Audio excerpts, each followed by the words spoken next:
고백하십시다. 주는 그리스도시요 살아계신 하나님의 아들이십니다. 한 번 더 고백합니다. 여호와를 경외하는 것이 지혜의 근본입니다. 지난 주간에 우리가 나는 하나님의 영원한 기업이다. 나는 하나님의 영원한 작품이다.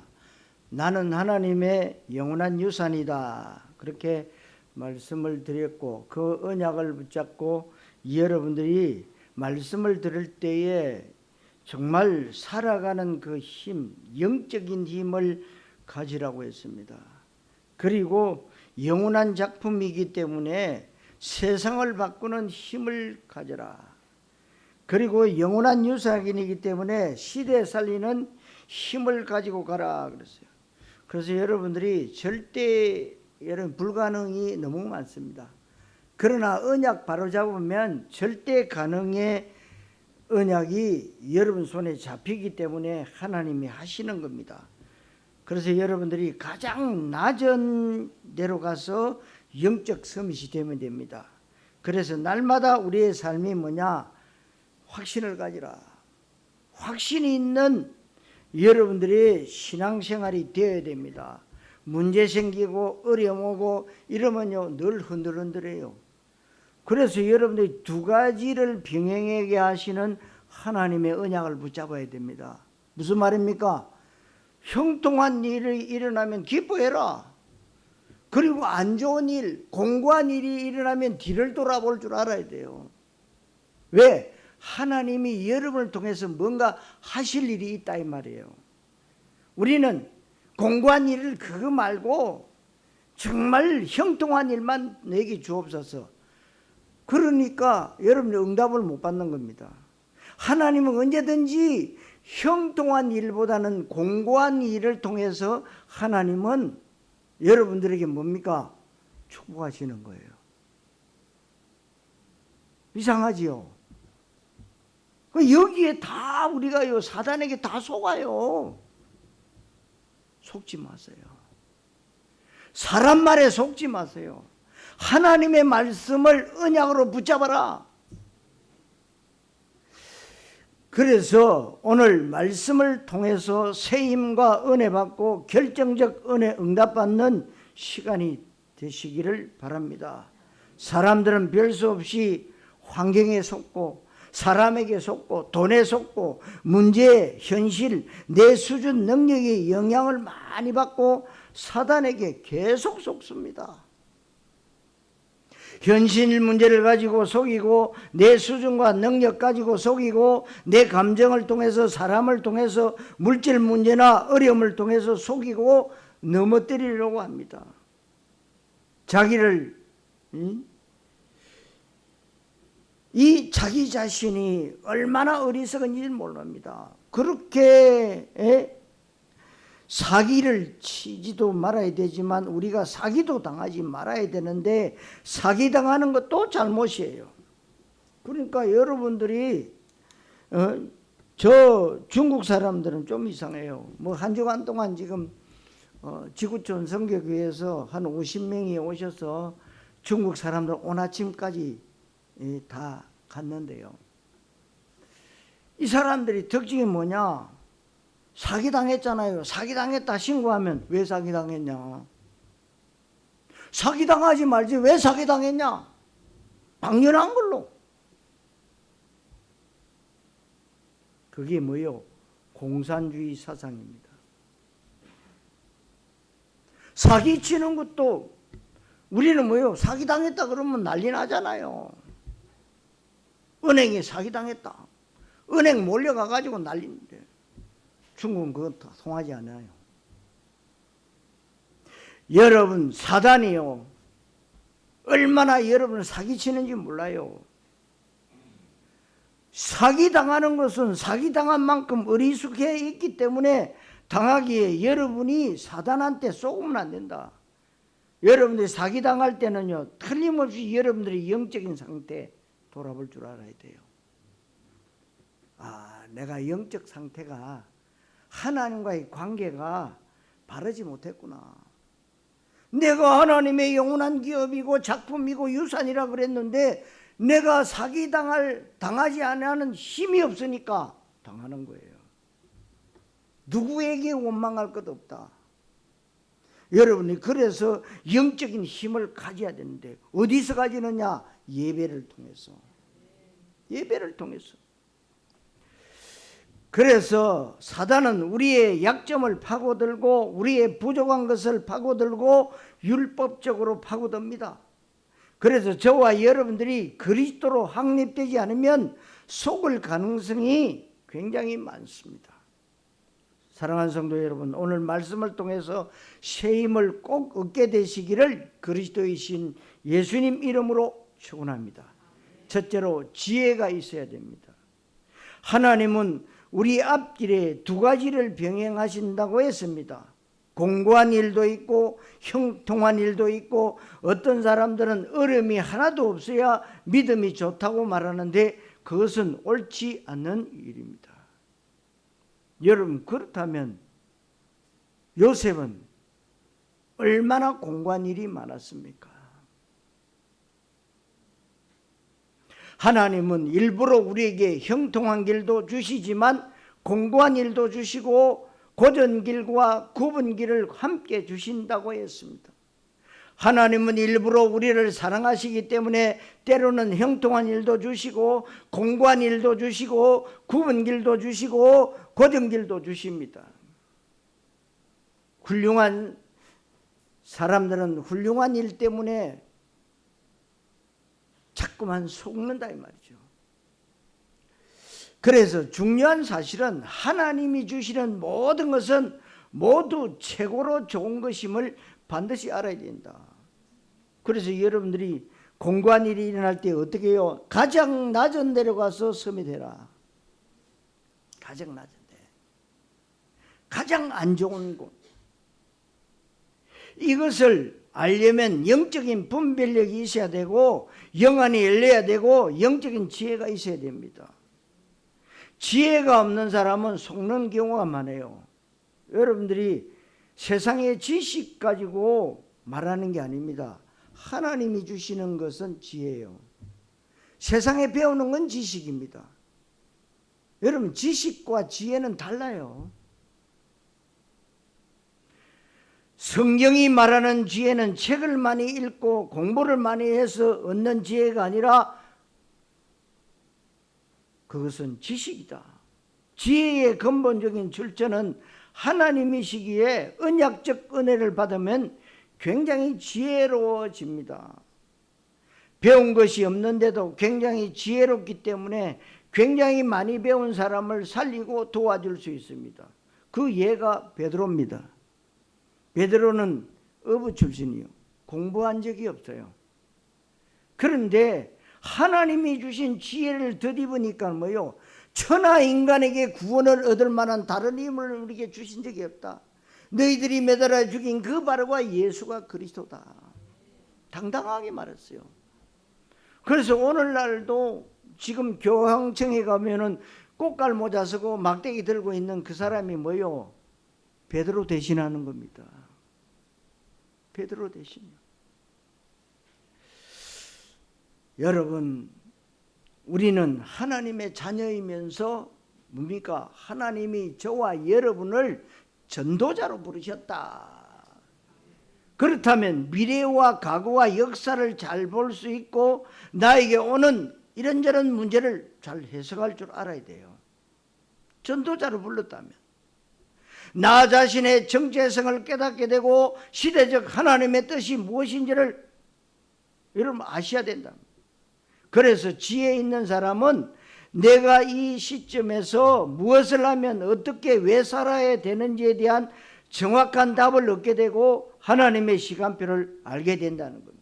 그래서 하나님 주시는 신적 지혜와 성령의 지혜가 있는 사람은 헷갈릴 필요도 없고 망설일 필요도 없고 조급하거나 교만할 필요가 없기에, 왜냐하면 모든 것이 잘 보이고 하나님의 계획이 보이기 때문에 그렇습니다.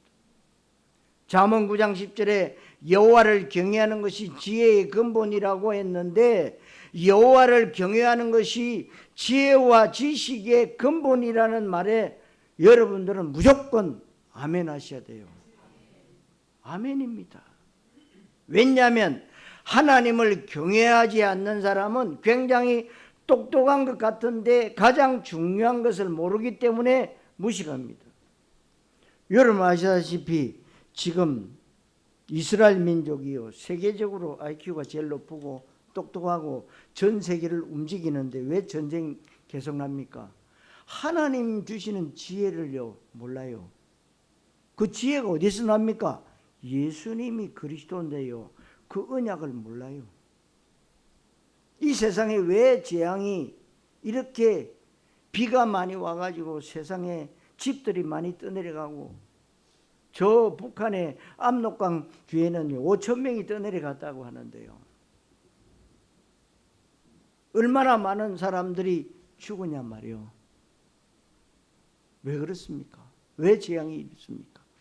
왜 전쟁이 지금도 전쟁을 일으키고 있습니까? 한 가지입니다. 그리스도라는 언약을 여러분 없어질 때마다, 나는 교회 다니는데요, 상관없어요. 나는 예수 잘 믿는데요, 상관없어요.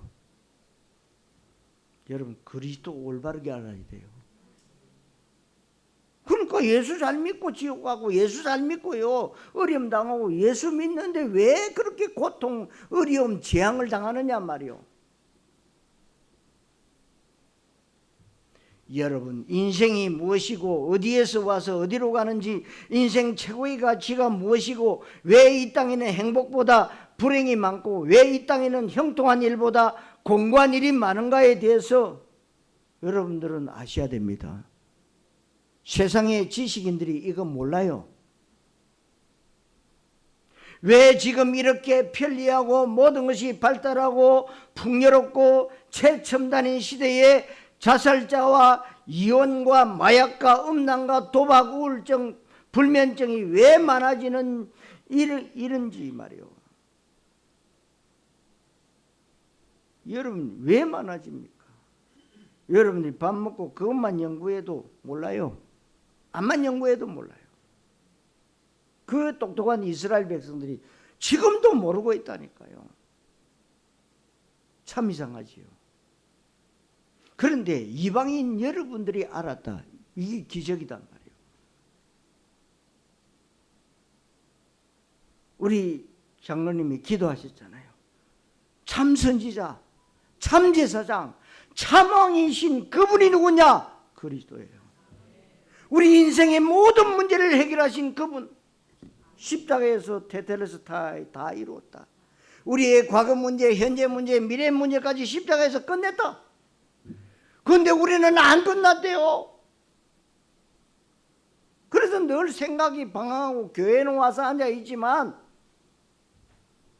답이 되지 않는다는 거예요. 그렇습니까 여러분도? 여러분 그리스도 안에 모든 지혜와 지식의 보화가 감춰져 있다고 성경은 말씀하고 있습니다.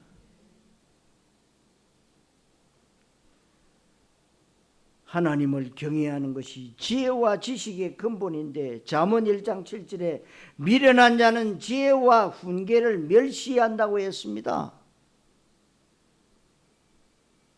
지혜와 훈계가 하나님의 말씀이고 하나님의 메시지인데, 미련한 사람은 하나님의 말씀을 멸시합니다.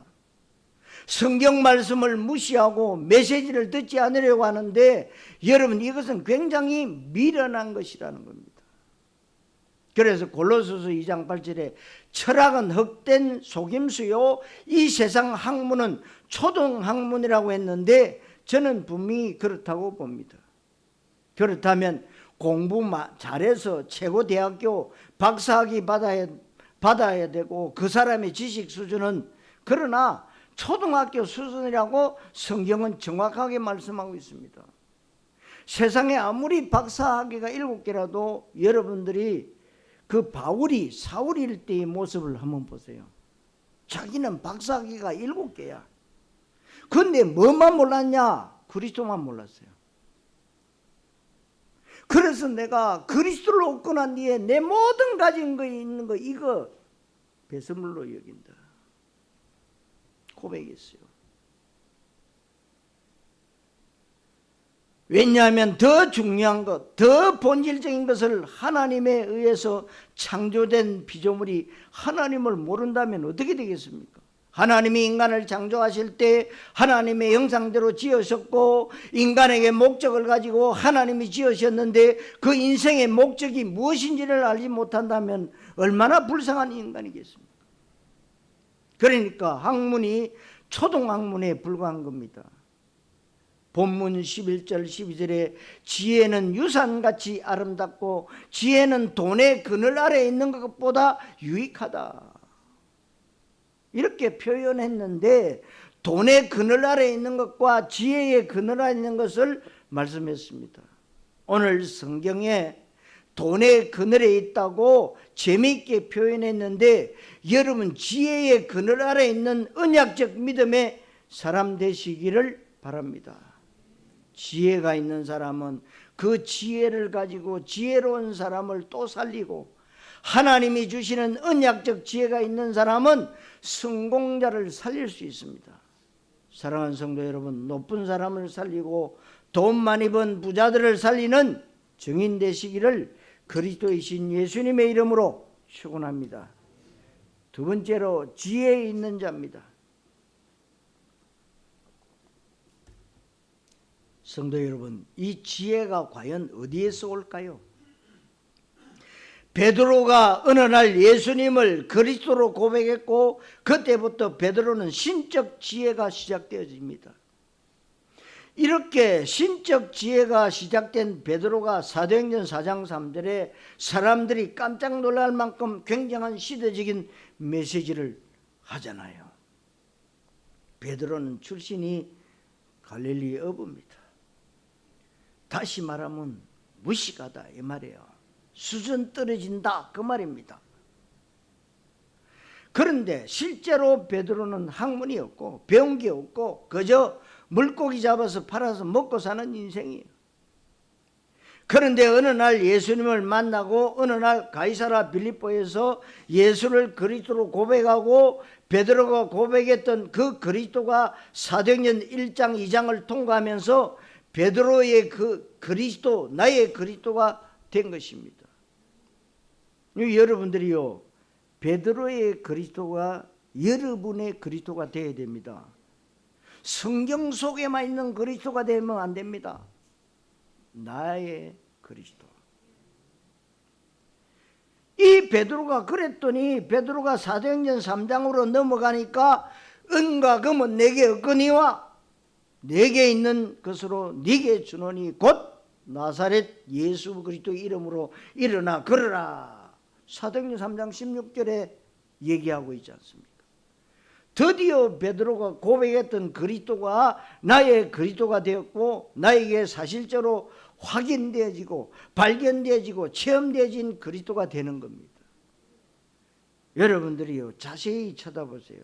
정말 공부한 일에 여러분들이 뒤를 돌아보세요. 내가 오직 그리스도가 되고 있는가? 잡다한 여러 가지 문제와 사건 속에서 늘 속임당하고 있지 않는가?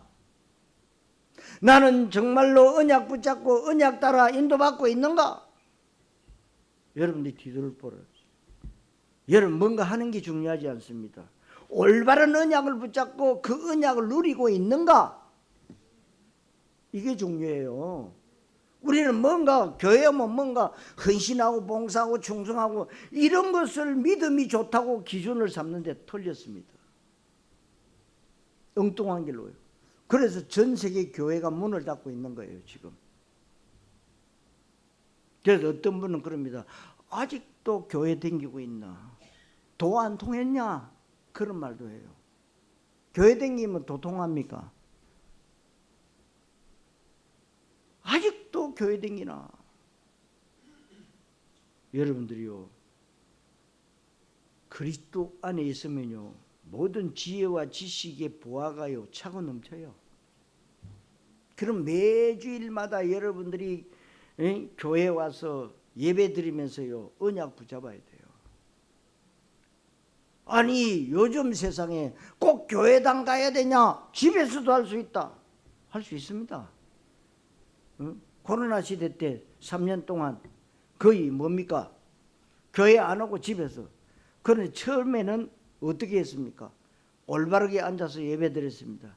시간이 지나니까 어떻게 해요? 예배가 참고가 돼요. 내 하는 일 다 하면서 뭐 듣고 있어. 참고야. 하나님은 영이시니 예배하는 자가 영과 진리로 예배할지니라. 영과 진리가 뭐예요?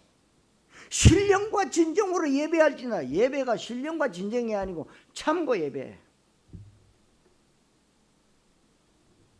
하나님이 받으시겠습니까? 내 할 짓 다 하면서 그걸 예배라고 하고 있어.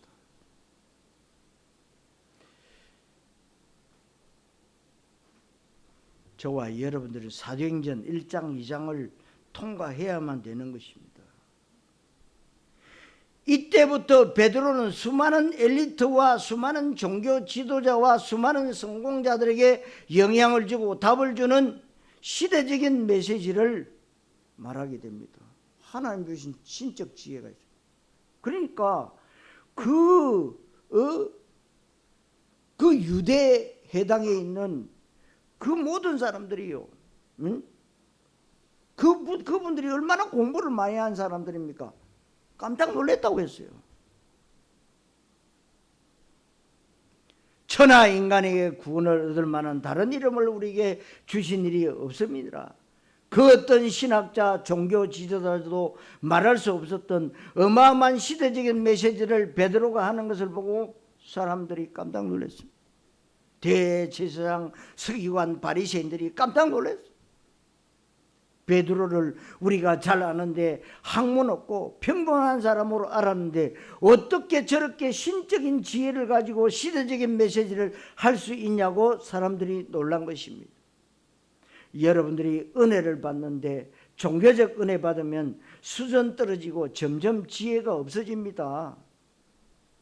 기독교인들이 욕을 많이 먹는데 이상한 광신자 집단, 이상한 사이비 이단들에게 빠진 사람들, 그래서 가정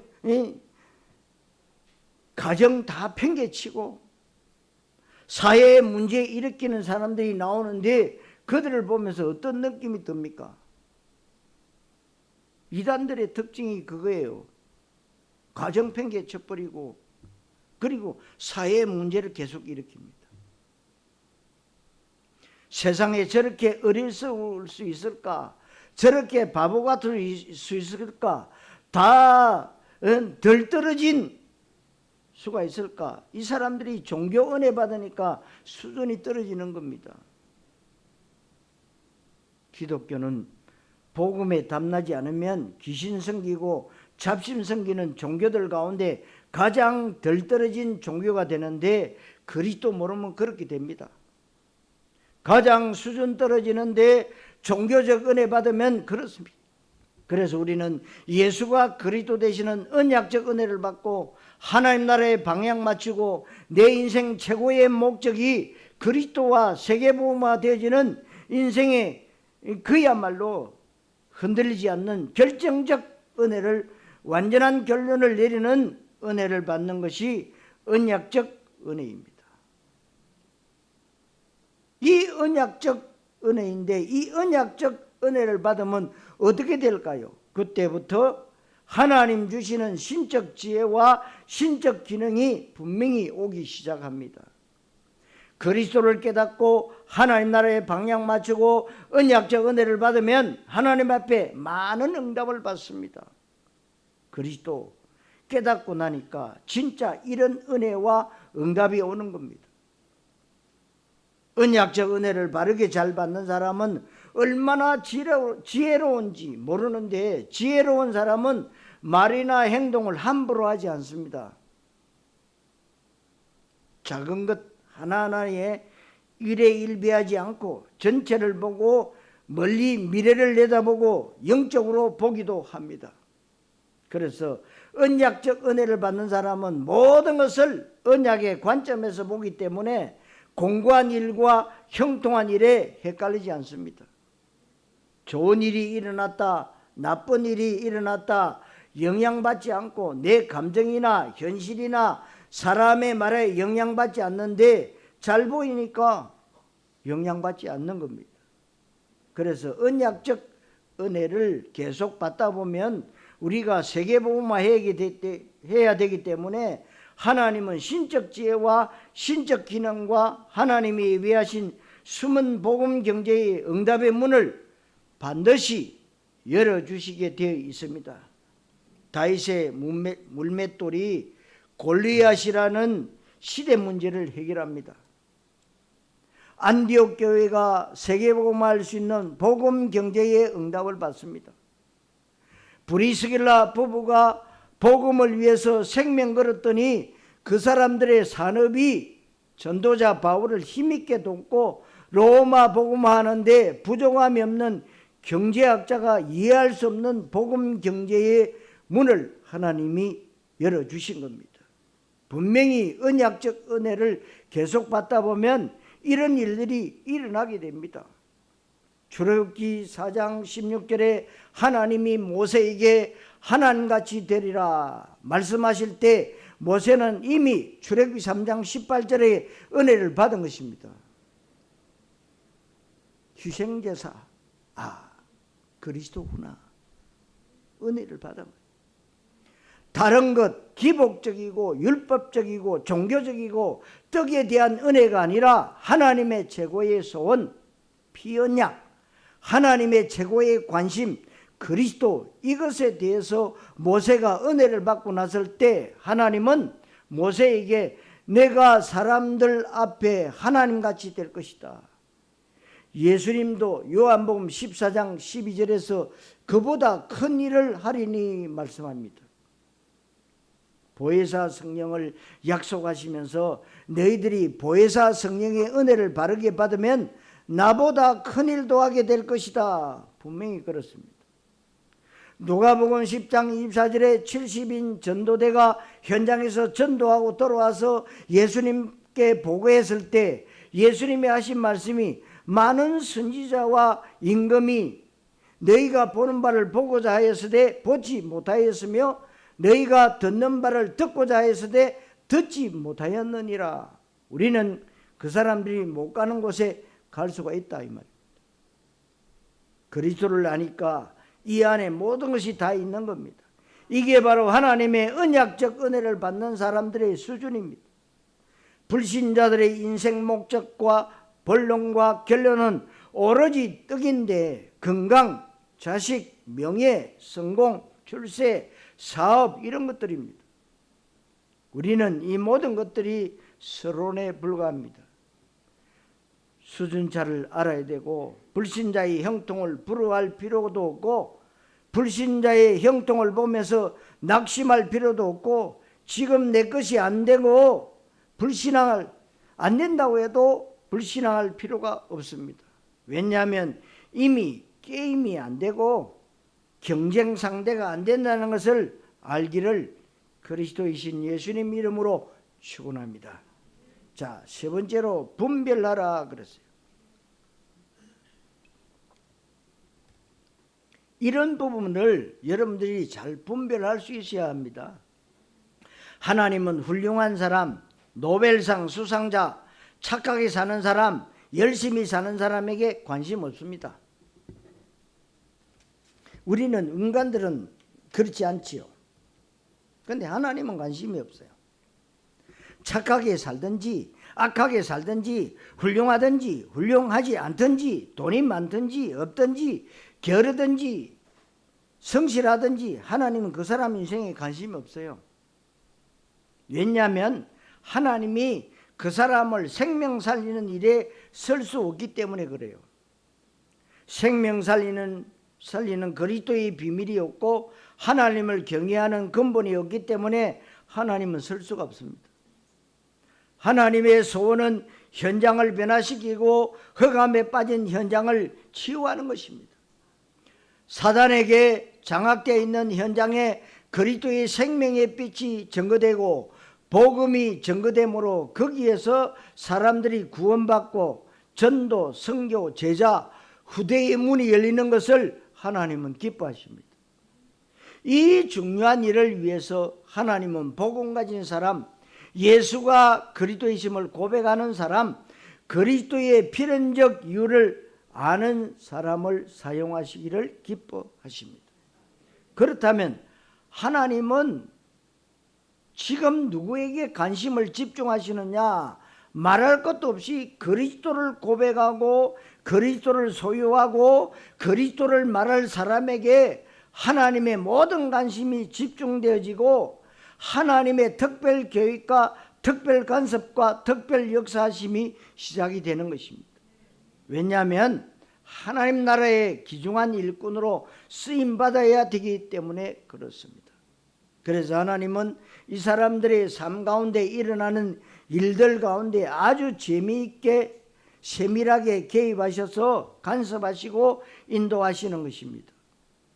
그래서 우리의 모습 이대로 체질과 각인과 뿌리를 가지고는 세계복음할 수가 없습니다.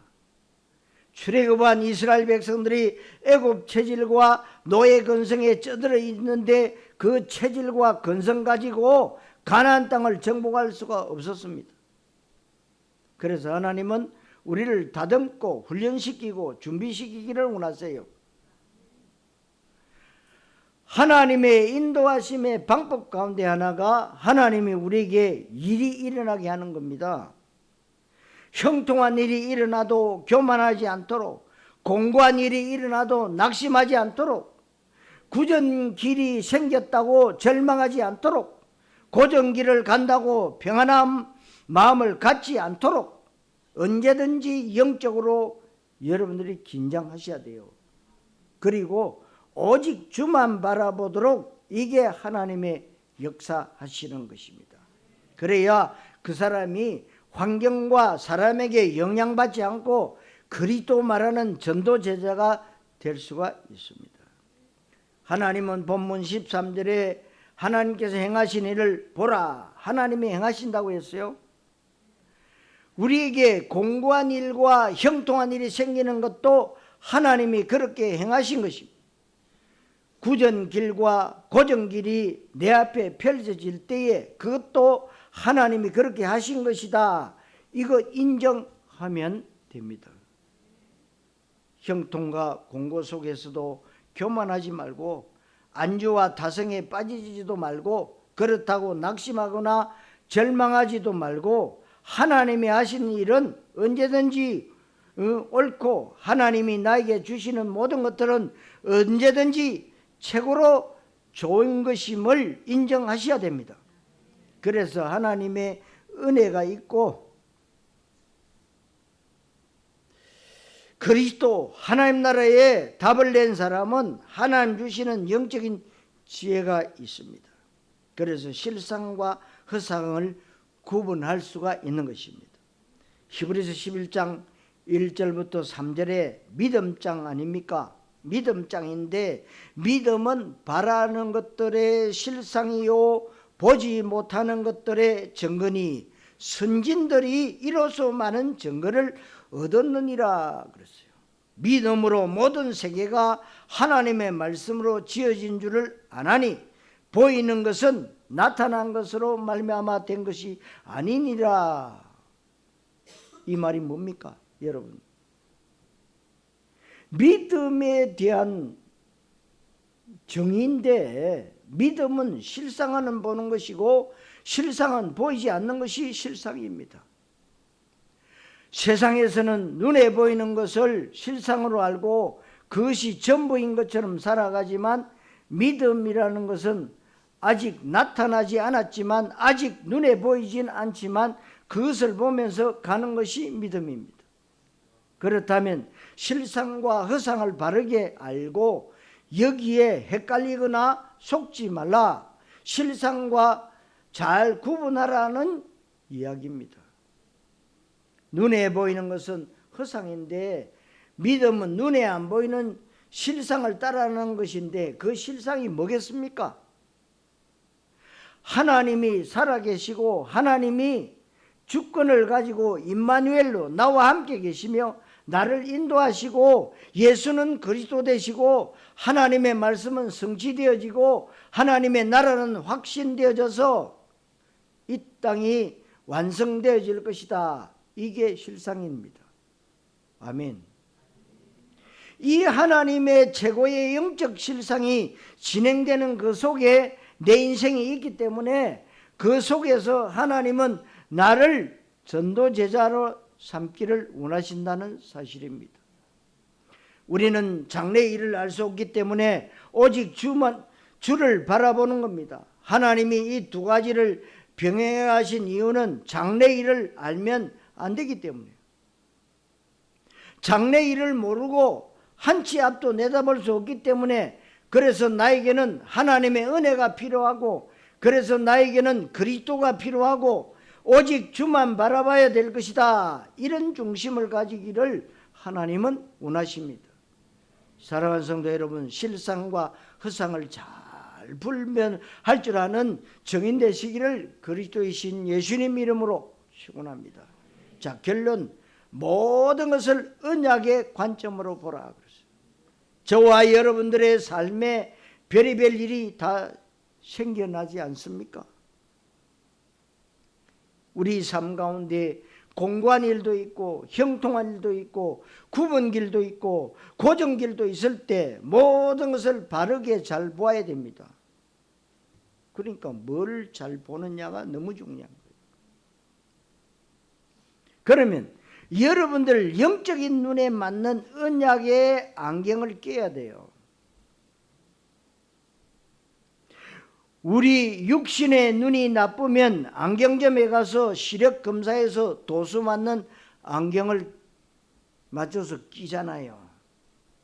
안경을 남의 것을 빌려서 쓸 수 없는 것은 내 눈에 도수가 딱 맞아야 돼요. 도수 안 맞으면 어지럽잖아요. 그리고 안 보여요.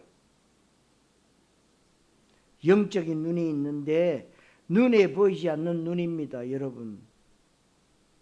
영적인 눈에는 반드시 종교 안경을 끼면 도수가 안 맞기 때문에 도수 안 맞는 안경 끼면 늘 뿌연해요. 확신이 없어요. 결론이 안 났어요. 왜 인생들이 헷갈리는 인생을 사느냐? 도수 안 맞는 안경을 껴서 그렇습니다. 언약의 관점에서 모든 것을 볼 때 언약의 관점이라는 말은 그리스도와 하나님 나라 관점으로 모든 것을 보고 해석하는 것인데, 왜냐하면 그리스도와 하나님 나라가 하나님의 최고 소원입니다. 하나님의 최고 언약이고 하나님의 최고 관심사고 하나님의 소원입니다. 하나님의 최고 계획은 그리스도입니다. 하나님의 나라입니다. 그래서 여러분들이 왜 7대 망대 기도합니까? 보좌의 축복을 누리기 위해서. 왜 7대 여정이 기도합니까? 하나님의 나라 이루려고요. 그리고 왜 7대 이정표 기도합니까? 하나님의 나라의 일을 이루기 위해서요. 너무 중요한 거예요, 여러분. 그래서 여러분들이 어떤 경우에도 복음과 전도 관점으로, 현장과 후대 비전의 관점으로, 세계복음화, 세계성교의 관점으로 보면 틀림없이 바르게 볼 수 있고 바르게 해석할 수 있고 바르게 보이면 헷갈릴 필요가 없는 겁니다. 그러니까 실상이 보이기 때문에 허상에 속지 않게 되는 겁니다. 이렇게 언약적 은혜를 받는 사람은 모든 일들 가운데 하나님의 계획이 보여지는 겁니다. 이 하나님의 계획은 언제든지 가장 좋은 것입니다. 로마서 8장 28절에 모든 것이 합력하여 선을 이루신다고 했고, 로마서 12장 2절에는 하나님의 계획은 선하시고 기뻐하시고 온전하신 뜻이 무엇인지 분별하도록 하라고 말씀하고 있습니다. 이 세대를 본받지 마라. 그리고 우리가 어떤 경우에도 인정해야 되는 하나님의 절대 주권, 역대상 29장 11절 12절 위대하심과 권능과 영광과 승리와 위엄과 천지의 모든 것이 주의 것이고 부와 기와 권세와 능력과 크게 하심과 강하게 하신 이 모든 것들이 하나님께로부터 왔다. 모든 것의 모든 것 되시는 창조주 하나님. 하나님은 절대 주권을 가지고 인간의 모든 일과 우주 천지 만물의 모든 것을 주관하고 계시고 통치하고 섭리하고 관리하고 계신 것이 하나님의 주권입니다. 하나님의 주권적 일하심에는 실수가 없으시고 특별한 하나님은 하나님의 택하신 백성 그리스도를 고백하는 언약의 자녀에게 하나님은 이 모든 것을 언약의 자녀 중심으로 움직이시는 겁니다. 그래서 하나님은 그리스도 말을 전도 제자에게 절대로 실수하지 아니하신다는 하나님의 주권을 인정하신다면 속지 않게 됩니다. 그러니까 여러분들이요, 어떻게 한국이 이런 나라일까? 여러분, 대한민국이요 세계복음할 나라이기 때문에 하나님이 복에 복을 더하시는 거예요. 다른 이유가 없어요. 우리나라는 아무것도 나지 않는 나라예요. 수출에 뭘 만들어서 수출하는 나라입니다. 여러분, 하나님이 왜 대한민국을 세계 위에 올려놓으신다는 것을 여러분들 어떻게 생각하십니까? 세계복음할 나라. 여러분들이 2, 3, 7, 5천 정도 내가 어떻게 하면 됩니까? 상관없어요. 여러분 언약 붙잡고 기도하고 있으면 하나님은 어느 날이라는 때를 주세요. 시간표 오면 그때 움직이면 됩니다. 지금 움직이는 시간표가 아니에요. 언약을 가지고 여러분 누리는 시간표예요. 누리고 있으면 하나님이 하시는 거예요.